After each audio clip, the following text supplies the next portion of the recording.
शिक्षण क्षेत्रात कार्यरत आहेत. त्याही एका नामांकित विद्यालयामध्ये प्रभावी प्राचार्य म्हणून सध्या कार्यरत आहेत. आणि जसं फडणवीस साहेब म्हटले त्या पद्धतीनं बापू साहेबांना जर 5 वर्षाचा कालावधी मिळाला तर नक्कीच ते काहीतरी वेगळं करून दाखवण्याची किंमत ठरते.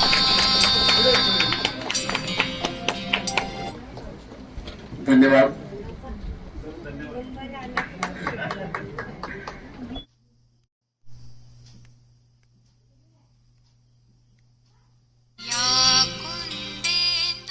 संधी तशी नाहीच म्हणली तरी चालेल.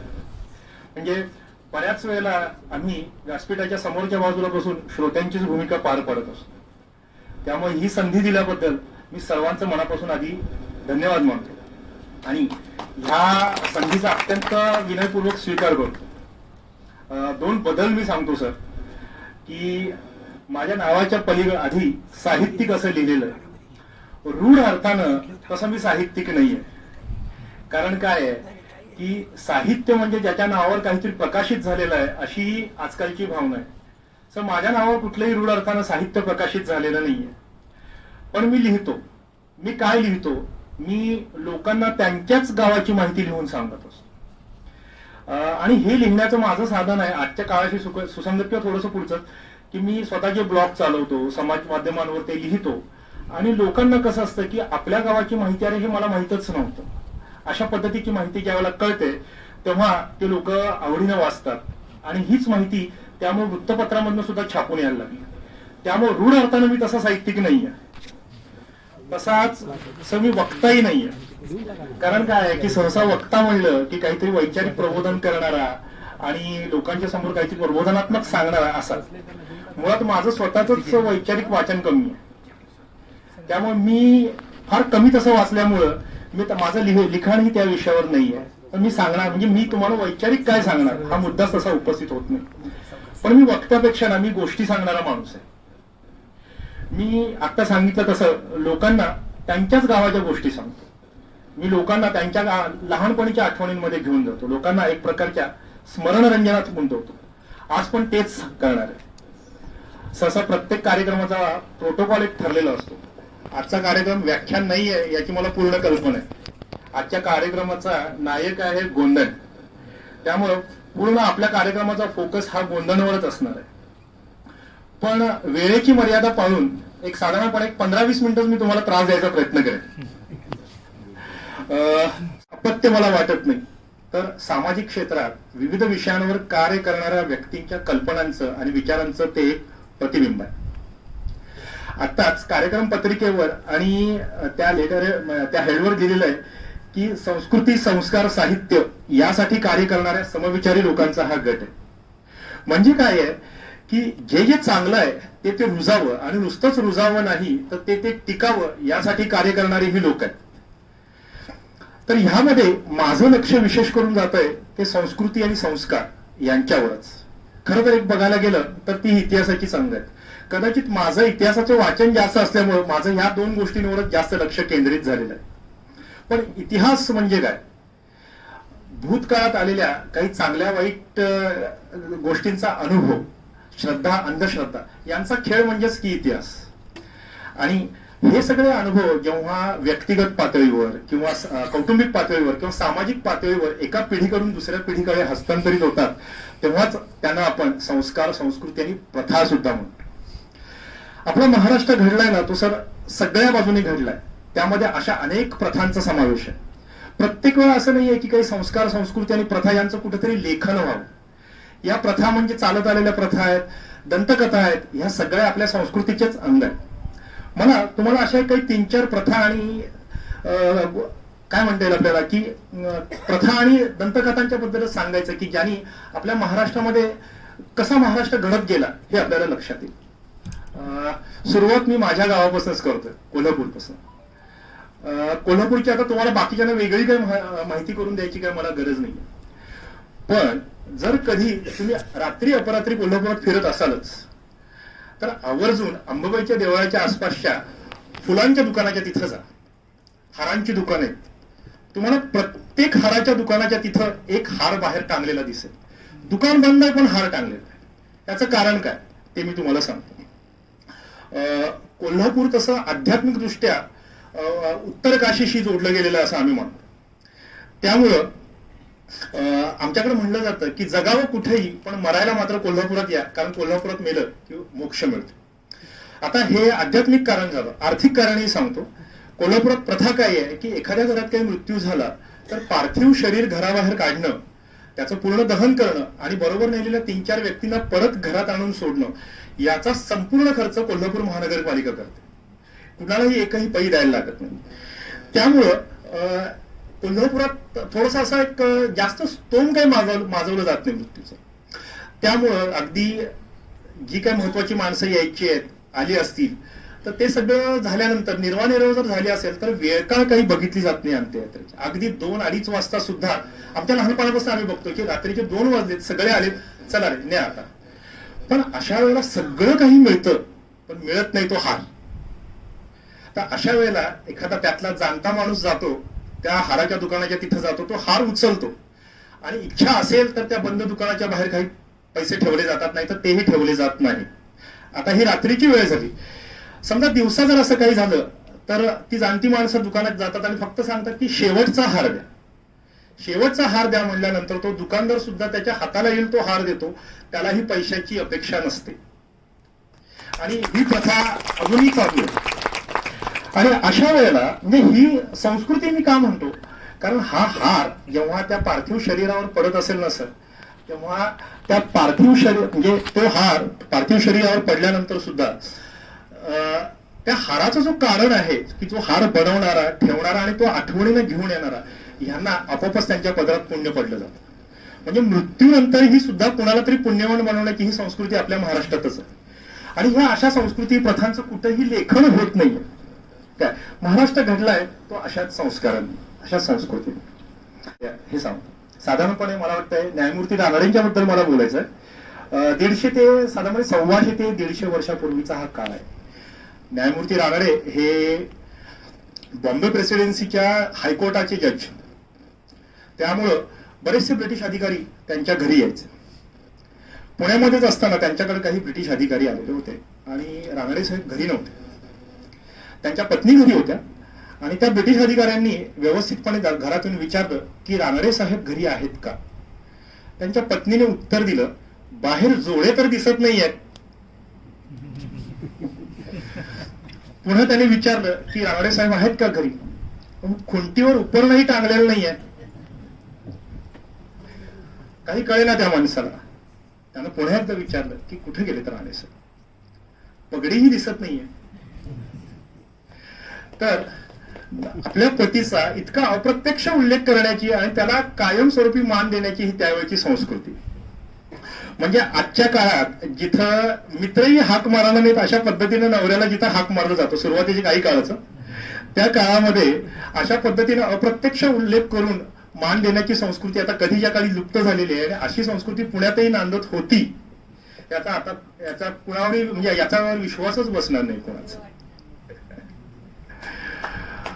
तर आपला समाज जो घडतो ना तो सर आपण घडत आलेला होतो. आपला मूळ समाज हा देवघर आहे आणि तोच देवघर समाज आपण पुढे घेत आलेला आहे. याचं अजून एक उदाहरण सांगतो. लांबचं नाही आहे, दापोडीचंच उदाहरण आहे. आज जे दापोडीचं एसटी वर्कशॉप आहे ना, त्या वर्कशॉपच्या तिथं एकेकाळी बॉम्बे प्रेसिडेन्सी म्हणजे बॉम्बे प्रेसिडेन्सी ही कराची पासून म्हैसूर पर्यंत पसरलेला हा ब्रिटिशांचा मोठा इलाका, त्याच्या गव्हर्नरचं पावसाळी निवासस्थान होतं. आणि गव्हर्नर म्हणजे आजचा महाराष्ट्राचे राज्यपाल जे असतात त्यांच्या टोळीचंच हे का. म्हणजे आजच्या राज्यपालांना बरेचसे अधिकार नसावे तितके त्या गव्हर्नरला होते. तर पावसाळ्यामध्ये हे गव्हर्नर पुण्यात येऊन राहायचे, उन्हाळ्यामध्ये महाबळेश्वरला जायचे.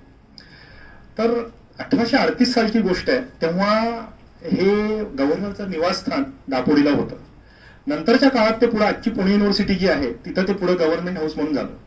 पण 1838 सालची गोष्ट आहे. त्यावेळेचा मुंबई प्रांताचा गव्हर्नर होता रॉबर्ट ग्रँट. आणि हा माणूस त्या गव्हर्नर हाऊसमध्ये राहायचा आणि संध्याकाळच्या वेळेला त्याच्या बागेमध्ये शतपावली करायचा. आणि एके दिवशी हृदयविकारानं तो त्याच्या खोलीमध्येच वारला. मोठा माणूस आहे, गव्हर्नर आहे, त्यामुळे शासकीय इतमामात त्याचं सगळं जे काही करायचंय त्यांनी केलं. पण ज्या दिवशी ही घटना घडली त्या दिवशी संध्याकाळी एक मांजर त्याच्या खोलीतून बाहेर आलं आणि तो संध्याकाळची शतपावली ज्या पद्धतीनं बागेत करायचा त्या रस्त्यावर ते मांजर गेलं. आता हे बघितलं पहारेकऱ्याने, तर त्याला ते जाणवलं की अरे हे मांजर आपला ग्रँड साहेब जात होता त्याच रस्त्यावर कसं काय गेलं. दुसरा दिवस आला, सूर्यास्त झाल्यानंतर एक मांजर परत आलं आणि तसंच त्या रस्त्यावर गेलं. आता आपल्या देवभोळा समाजाप्रमाणे त्या पहारेकऱ्याची अशी समजूत झाली की ग्रँड साहेबाचा आत्मा आहे आणि तो त्या मांजरामध्ये गेलेला आहे. ही गोष्ट कर्णोपकरणी झाली. जे पहारे बदलले गेले त्यांना ही गोष्ट जाणवली गेली. पण ही गोष्ट कशी जाणवली गेली की मूळ गव्हर्नमेंट हाऊस मोठं होतं, मांजरं भरपूर होती, कुठलं ना कुठलं तरी मांजर जायचंच. तर त्यामुळं त्या लोकांनी त्यांच्या रेजिमेंटच्या अधिकाऱ्यांना सांगितलं की बाबा हे असं असं आम्हाला वाटतं की ग्रँड साहेबाचा आत्मा इथं फिरतो, जर असं असेल तर आपण त्याला मान दिला पाहिजे. आणि त्यांनी तिथं ऑर्डर निघाली की संध्याकाळच्या वेळेला बागेमध्ये कुठलंही मांजर दिसलं तर त्याला सॅल्यूट केलं पाहिजे. आणि अशी एक प्रथा तिथं पडून गेली. तर ही करणारी लोक कोण आहेत? हे आपलेच पूर्वज आहेत. आणि ही प्रथा थोडी थोडकी नाही तर जवळजवळ 25 ते 30 वर्ष पुढे चाललेली होती. साधारणपणे 1857च्या उठावाच्या नंतरही खूप वेळ, ज्यावेळेला पुण्यातल्या छान छान डेक्कन कॉलेज वगैरे अशा इमारती ज्यावेळेला घडायला सुरू झाल्या त्यावेळेला तिथं एक लष्करी अधिकारी आला होता, त्याचं नाव होतं ब्रिगेडियर गॉर्डन. त्यानं चौकशी केली की हा काय प्रकार आहे, त्यांच्या आर्मी मॅन्युअलमध्ये कुठे काही अशा ऑर्डर्स आहेत का. तर त्याच्या लक्षात आलं की अशा लिखित ऑर्डर कुठेही नाही आहेत. पण एक पहारेकरी दुसऱ्या पहारेकऱ्याला, एक रेजिमेंट दुसऱ्या रेजिमेंटला फक्त तोंडी सांगतात की हे असं असं करायला पाहिजे. आणि ही प्रथा त्या देवभोळे समाजात इतकी बसलेली होती की कुठलंही मांजर आलं तरी त्याला ते सॅल्यूट करायचे. आता हे गॉर्डन हा डोक्याने विचार करणारा माणूस होता, तो काय हृदयाने विचार करायचा नाही. यापुढे मांजरांना सॅल्यूट करायचा नाही.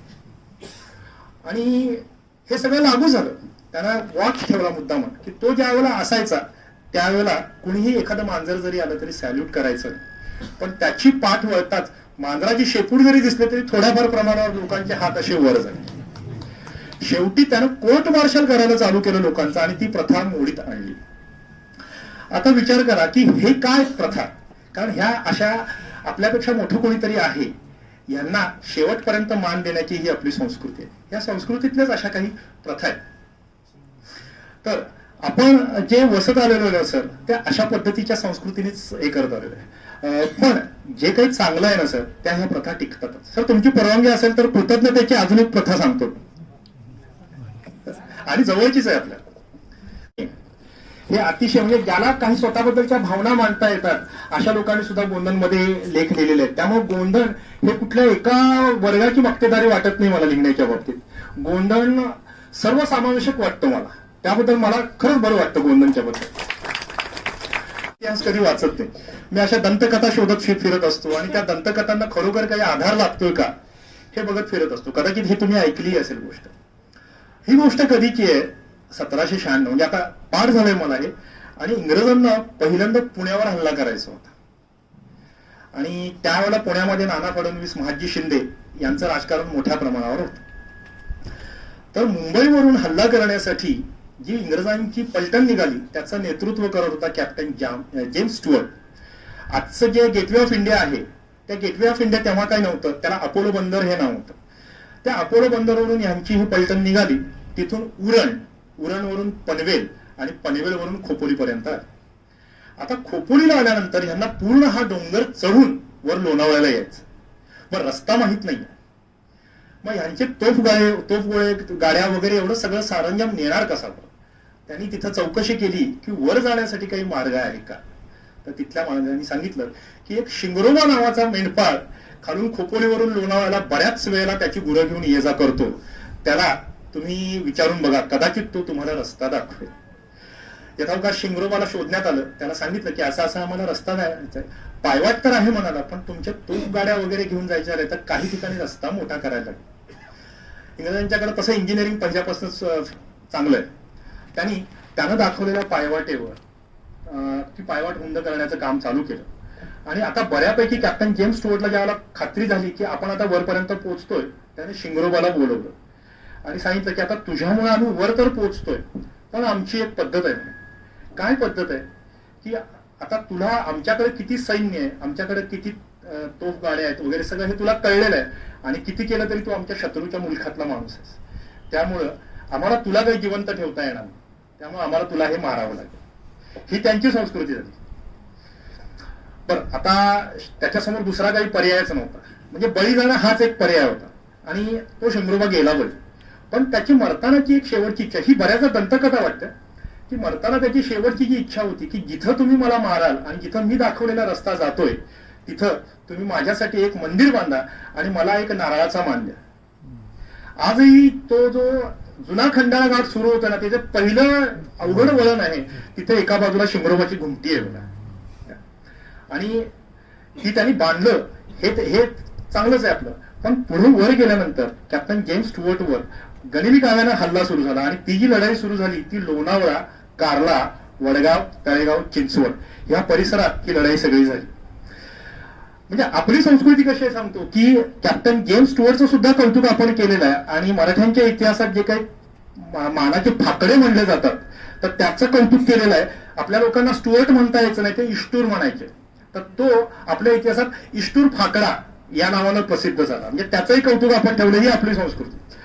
पुढे तो तळेगाव आणि वडगावच्या आसपास मारला गेला, आणि त्याची कबर, म्हणजे युद्ध इंग्रज हरले पण त्याची कबर बांधायची त्यांनी परवानगी बांधली. त्याची कबर दोन स्वरूपात आहे, एक डोक्याची कबर आहे, डोकं भिडलं तिथं, आणि एक तळेगावला त्याच्या शरीराची कबर आहे.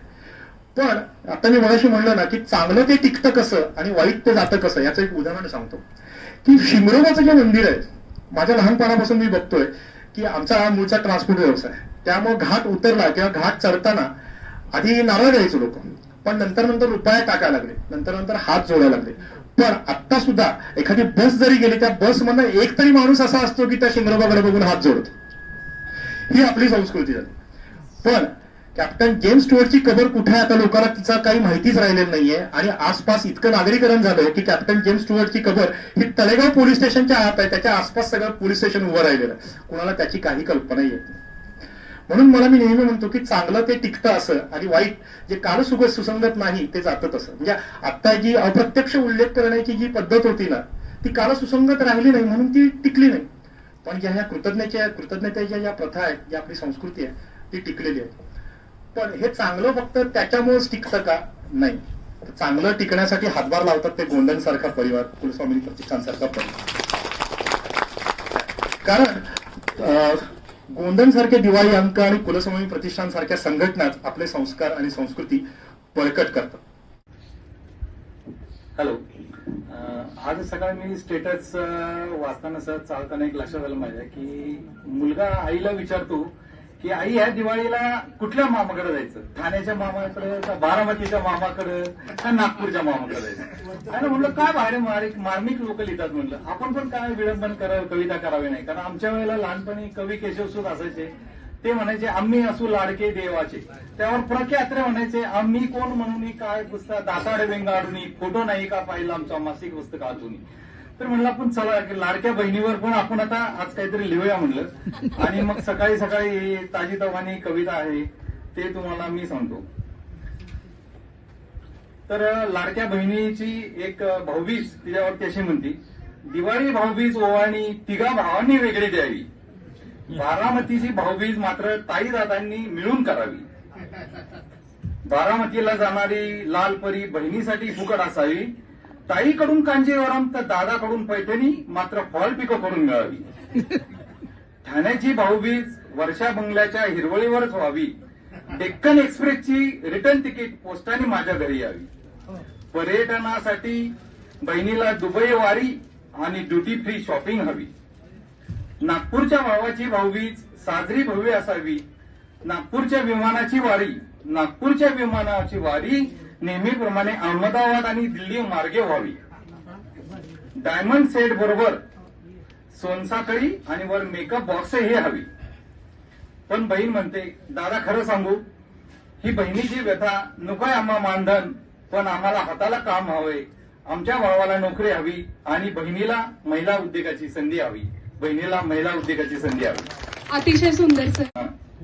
स्वप्नातली सुंदरी क्रश. तर बऱ्याच वेळेला रिटायर झाला माणूस की तो काय करतो, पहिलं काम करत असो तर 10वीचे विद्यार्थी चा स्नेह मिळावा किंवा त्यांचा व्हॉट्सअप ग्रुप तयार करायचा प्रयत्न करतो. आणि त्या मित्रांच्या आडवाणाने 10वीतले जे त्याचे क्रश असतात, मैत्रिणी असतात, तिचे नंबर मिळवायला प्रयत्न करतो. आणि मग ती आता कशी दिसत असेल, ती आता काय करत असेल, त्यावेळेला क्रश होती, मग आता काय करत असेल, ती अजून सुंदर आहे का ती.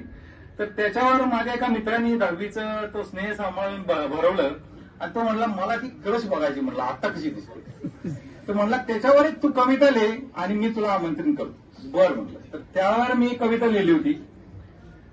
पुन्हा ती दिसावी, पुन्हा ती हसावी, हृदयातली विसावलेली ती मूर्त रूपात यावी, तिच्या येण्याची चाहूल घेऊन मंद झुळूक यावी, मोहरून मोगरा जसा आसमंत सुगंधी व्हावी, तिच्या निखळ हसण्याने मना जाग यावी, तिच्या नजरेच्या इशाऱ्याने पुन्हा तरुणाई यावी, पुन्हा तरुणाई यावी, दररोज तिच्या वाटेकडे पाहण्याची ओढ व्हावी, पुन्हा ती दिसावी, पुन्हा ती हसावी, एकदा तरी वाटेवरी ती स्वप्न सुंदरी भेटावी, लटक्या रागाने पुन्हा एकदा ती रुसावी, रागामुळे गाली लाली तिच्या पसरावी, तिरक्या तिच्या कटाक्षात घायाळ जीव व्हावी, खुदखन हसता गाली गोड खळी उमटावी, पाहता तिचे ते रूप प्रीत परत भरून यावी, स्वप्नातली परी ती अशीच भेटत राहावी, प्रीतीच्या सागरात माझी नाव डोलत राहावी, पुन्हा ती दिसावी, पुन्हा ती हसावी.